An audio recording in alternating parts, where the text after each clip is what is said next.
Hi everyone, Monique speaking, Intuitive Soul Savant.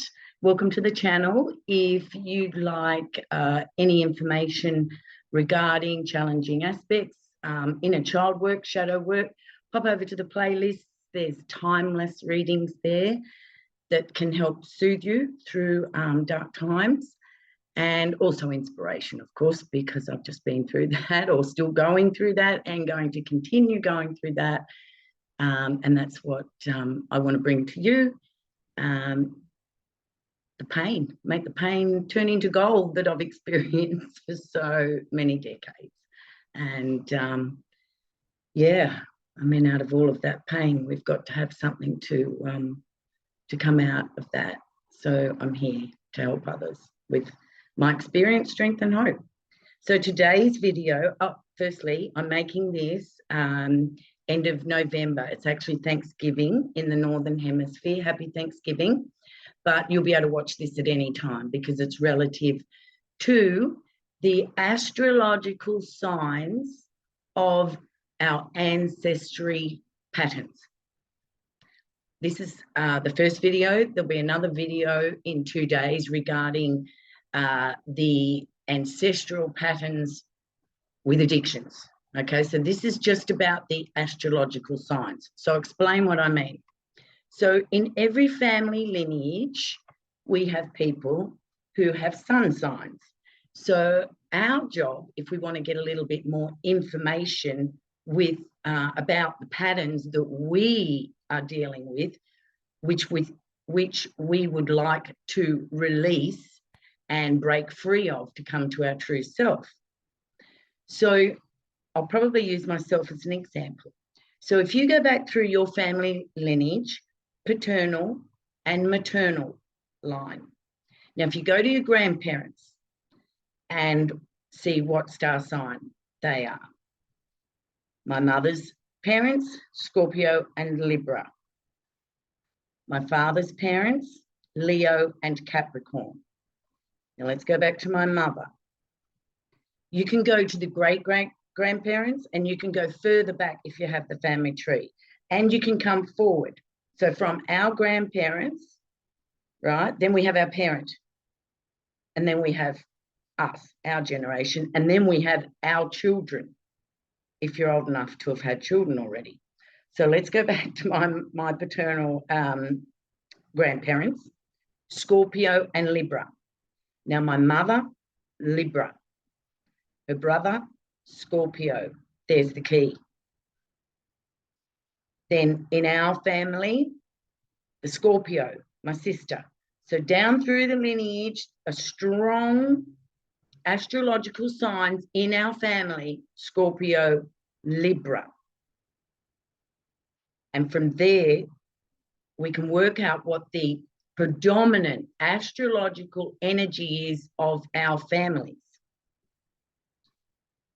Right? Now, this may not work out for everybody, but in my experience and observation of families and the family ancestral system, I've observed this. So on my father's side, we have grandparents, Leo, Capricorn, my father, Leo. Me, Capricorn with Leo rising.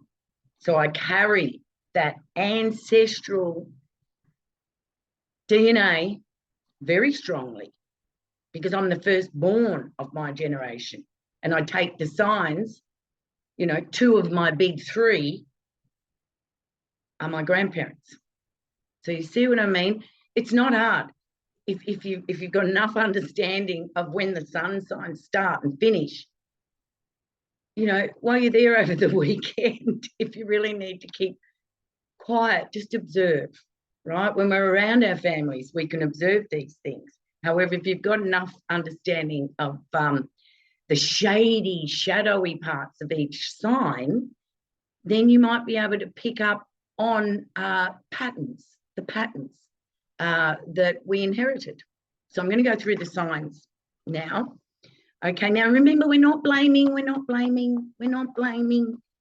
What we're doing is trying to come to a better understanding of our true self so that we can eliminate Pluto, eliminate what wasn't ours to start with, what was handed down like a present, and we handed it down as well. Okay, so we're here to clear that. Many of us are, right? So just more understanding, more consciousness, expand the consciousness, come out of the subconscious, right? So all of these patterns have been active, and when we're in the unconscious, we don't even know we're a part of it all, okay? So I'm going to go through the signs now. So, of course, first we've got Aries. So if you've got strong Aries through the family lineage, sports achievement may have been a big thing. Now, this is where it becomes an issue. All of these shady parts of the signs, if you're born into a family and you're not sporty, you like to sit and read a book, this is where the conflict lies. Because Aries fathers want, and mothers, they want a lot for their children. They want their children to succeed because they're so willful and action orientated. They're fire sign Aries.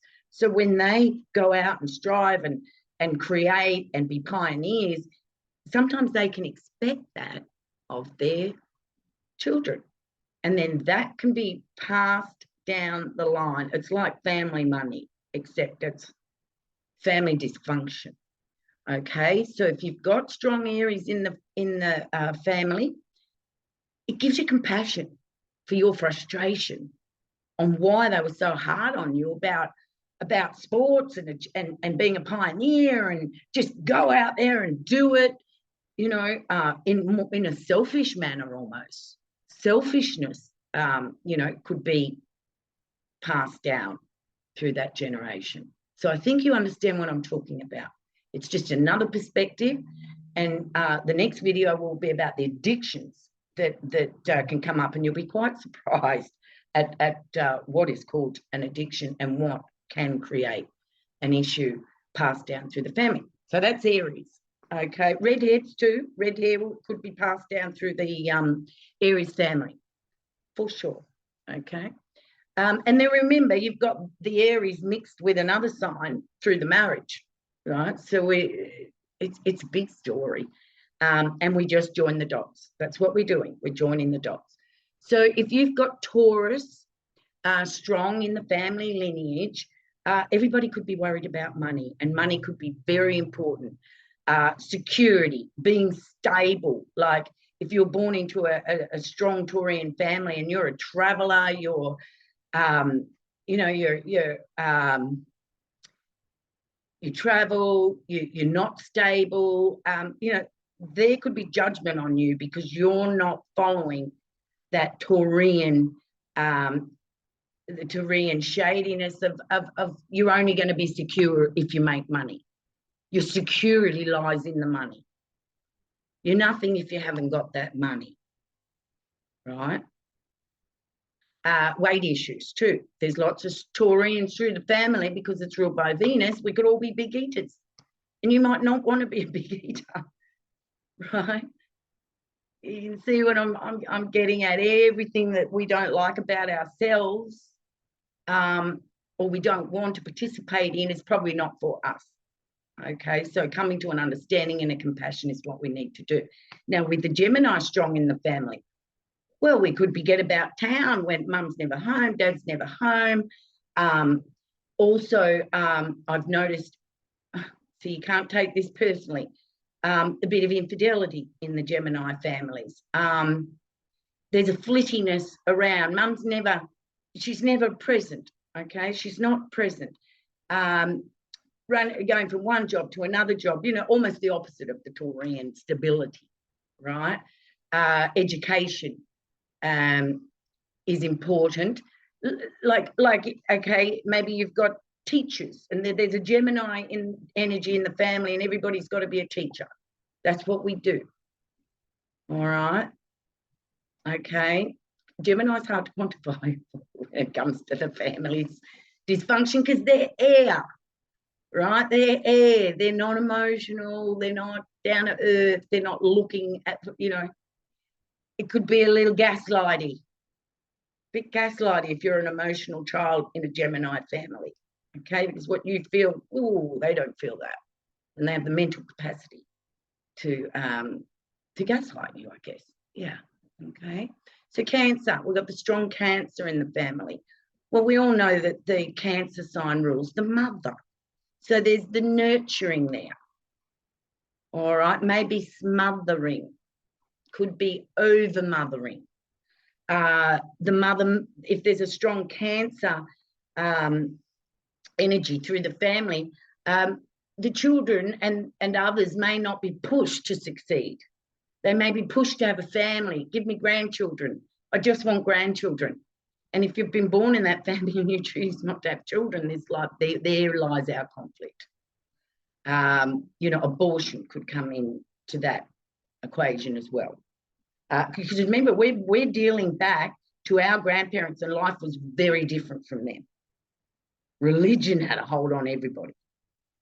Okay, so we're breaking these generational, some say curses, let's just say patterns, dysfunctions. We're breaking them because we're living in a modern life now. We can't continue with these this baggage anymore, right? And this is the Pluto ingressing into Aquarius for the next 20 odd years. So that's Cancer. So you can imagine, Cancers like to eat too, so you might get overfed with a lot of Cancers in the family. Okay, and emotionalism. You know, if the Cancer people aren't able to deal with their emotions, then that could be projected onto others. All right, or they can be overly emotional. Okay, Leo, sorry, Leo. Leo parents. Well, they're the king, aren't they? I mean, they're the king. I come from that energy. We've got to do better. We've got to do better. We've got to do better. I'm the king. Now, the issue with the Leo, male, female, is that they have a pride of lions. Lions have a pride, and they can be very possessive over their pride. They could get themselves involved in all sorts of arguments that really isn't their business because of that possessiveness, that fight for the pride, the family, right? If they're entertaining Leos and they're on stage and what have you, well, we're all going to be entertainers. You might be a quiet, introverted soul, and you have all these Leos laughing and partying and loud and whoa. If you're a Capricorn in that energy, sometimes it just doesn't feel good. All right. So you get it? Beautiful hearts. I mean, also there's medical issues that follow these signs. Heart disease with Leos. Virgo. Well, we know Virgo is the perfectionist. I identify with this Virgo parenting because my father's got a huge stellium, Leo with a huge stellium in Virgo. So that perfectionism, ooh, that's hardcore. Perfectionism is hardcore because you're never enough. All right. I mean, it's a great quality to do your best. But if there's that strong judgment, perfectionism, I mean, when Virgo judges, it's not judgment. It's they look at something and they can see where it could be better or where it's wrong and where it could be fixed and better. But as a human being and as a little child and people, you know, that comes across as you're not enough. What you did is not enough. You're not enough. And that's how we hear it. Okay. Also, Virgo is very involved in health. So, excuse me. So a Virgo family could be all about the health, you know, like crazy diets, supplements. I mean, there's nothing wrong with all of that, but, you know, we've got to keep the balance in our health. Otherwise, we can become obsessive about our health and create more problems than what we are trying to overcome. So that's your Virgo, that perfectionism. Now, with the Libra parenting, of course, Libras love harmony. They're very relationship orientated. You know, maybe if it's a strong Libra, they stay in marriages that are really that they shouldn't have stayed in, but because they've got this sun sign Libra that is here to learn about relationship and master from a Capricorn, master relationships. Sometimes they won't divorce and stay in an unhappy marriage, hence the families, you know, all feel that that energy. Or they may have a lot of divorces, trying to find that right partnership, or to learn through partnering, which is Libra's job as a Libra sun sign. Okay, so the balance and with the harmony, because they require harmony and no conflict, there could be with that Libran energy passive aggressiveness. Okay, so they try to keep the peace. They should speak up like an Aries would. They're polar opposite, like an Aries would speak up. They keep the peace, but the jabs can hurt, you know. For them trying to keep the balance, they actually hurt members of the family. To keep harmony within their own selves, they can create emotional disharmony with the members of their family. Remember, these are all the shady parts of ourselves. Okay. Scorpio, here we go. Scorpion, strong in the family. Wow. Wow, wow, wow. Remember, that's one side of my ancestry. Sexual abuse. Right? Sexual abuse. Whether received or you're the giver or the persecutor. Yeah. Religion issues with the Scorpio as well. Power issues. Scorpion mothers can be just so damn controlling, and then cut you off when you don't want to do what they want you to do. But there's also that capacity to dig deep. So an evolved Scorpion family ancestor could lead, their family into doing the deep work and overcoming, issues, because the Scorpion ruled by Pluto, they usually get, a lot of these family dysfunctional issues. I have a moon in Scorpio in the Vedic chart, and that's a higher awareness for me. My son, moon in Scorpio, my mother, cusp of Libra Scorpio, my grandmother, Scorpio, uncle, it can get dark because a lot can be swept under the carpet. They're very secretive. So therefore there's gaslighting going on because you think you know something and you do know something, but they're not ready to look at it yet. So the Scorpion energy, wow, everybody's affected by that Plutonic archetype. If it's predominant in the family, okay, predominant. Now, if you've got the predominant Sagittarius in the family, well, they have travel. We all know that, I have a moon in Sagittarius, and so they say that where the moon is in your chart, this is a tropical chart, they say that where the moon is in your chart reflects your mother, right? So with the moon in Sagittarius, for me, she just wasn't there. She just wasn't around, present, mentally, emotionally. I remember we used to go, Mum, and she would not answer us. And it'd take Dad across the other side of the room, Colin, would you answer those kids? Speak to those children. But that's that Libra communications, passive aggressive with the Scorpion. She had her own issues, right? I know that, and I have compassion. I 100% forgive any of that. But the Sagittarius may not be there, right? Because they've got other things to deal with. They'll make sure financially that their children are looked after, the Sagittarians. They're fire signs. So they're also athletic too, okay? They love travel, so they may not have been home all the time, and higher education. So if you're born into that strong energy of the Sagittarius archetype in the family, you may be expected to go to university because grandfather went to university and great-grandfather before him went to university. Now, if that's not you, this is where the conflict lies. And the expectation from these family systems. This is what we do. This is what you're doing. Well, that's all finishing now, okay? And we're here to clean up the mess. So that's your Sagittarian. I'm not going to say any more about that. I just sort of think, with a Sagittarian strong in the family, marriage, freedom would be very important. The Sag's personal freedom would be very important, which leaves everybody maybe a little abandoned. Right? Now, Capricorn, strong in the family.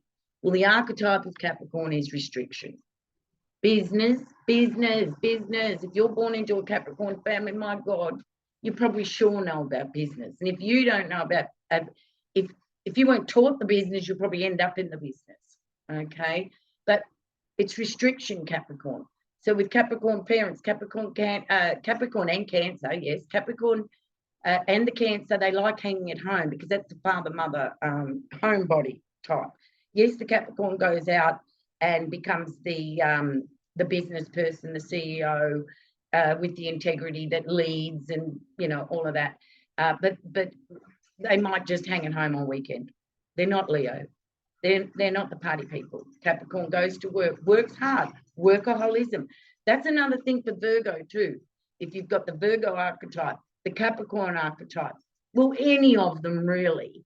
But, you know, Virgo and Capricorn, this is where you could get the workaholism, okay, because they're Earth. We're here. Earth signs are here to do Earth, you know. So what are we doing with it? Oh, yes, right. We're modern slaves, I believe, but we are working. Unless we're working in something that we really love to do, then we're creators, okay? So that Capricorn, you could be pushed out to work at 10 years of age with that strong Capricorn work ethic, archetypal energy in a family lineage, and the expectation to rise to the top of the mountain. That expectation is there, you know, and maybe emotional issues, because the Capricorn archetype isn't good at expressing their emotional communication until they can. Until Pluto. And so hopefully all Capricorns can express their emotional bodies now to others and get their needs met, because we've had Pluto helping us along to find that power within to speak up. So, you know, if you're a party person, you know, good, happy party, Leo energy, you know, a typical Capricorn energy, they won't be the biggest parties at home. You know, you may feel like, oh, why doesn't our family, you know, have so much fun? But that's Capricorn archetype for you. You know, we're good at other stuff. All right, Aquarius. Well, we've still got Pluto to ingress into Aquarius. So what I believe is every time Pluto goes through a sign, it matures that sign. So the ancients, astrology, you know, we're evolving that, we're modernizing that. So Aquarius is unquantified at the moment, because we don't know where the Aquarius archetype is going to evolve, but we already have a archetype for Aquarius.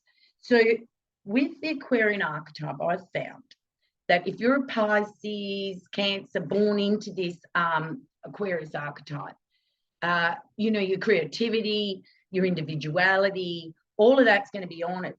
But if you're an emotional person and you need your emotional energy validated and your emotions validated and quantified, it'll be very hard if it's a strong Aquarian archetype through the family, because they're emotionally detached. And when that emotional energy comes up in their sphere, they're very uncomfortable with it. So I'm hoping that Pluto will help out with the IQ, the emotional IQ of the Aquarius. So your individuality be honored, you know, that's a good thing. You know, the sexual preferences, those sort of things, freedom, you know, but you might not want freedom. You might feel safer with that more Capricornian control over you, or, you know, you might not thrive when people go, yeah, do what you want to do, with, you know, respect there. Yeah, I'm not saying Aquarians let everybody do what they want, but there's a level of freedom there that I probably would have loved, you know, having Venus and Mars in Aquarius in my chart. But I was born into that strong Saturnian sort of energy, Capricorn. So it was, yeah, it was restricting, you know, but now I can be my Venus, Mars, Aquarius. Okay, so we're nearly there. So we could say more on Aquarius as Pluto ingresses and teaches us more. So Pisces, beautiful Pisces. Well, you know, these are the hippies. These are the spiritual alternatives. And Aquarius is like that too. So if you are born into that Aquarian archetype and you want to be an astrologer, well, I'm sure that'll be embraced. If you want to be alternative medicine, anything alternative that is individual, yeah. So with the Pisces energy, Pisces can come into all sorts of addictions. Okay, so the addiction issue can be very strong through the families with the Pisces archetype, all right, because they're so highly sensitive. They can also be the victims too. We're here because great-grandfather did this and da-da-da-da-da-da and all that sort of stuff. But they are a spiritual sign. So, and they're an emotional sign. So they can hold space, when you need that, So, yes, I'm going to do the addictions list, and that'll be out in 2 days while you're all at home for your Thanksgiving. Yeah, so they're just some ideas to open your mind to what you're going to be dealing with, or what you are dealing with, or what you have dealt with. Just they join the dots so we can understand our past and come to our true self. All right, so I hope you all have a wonderful, safe weekend, and I will see you all soon. Big hugs and namaste. And thank you so much. You guys are great. You really are. You help me and we are helping others. Thank you.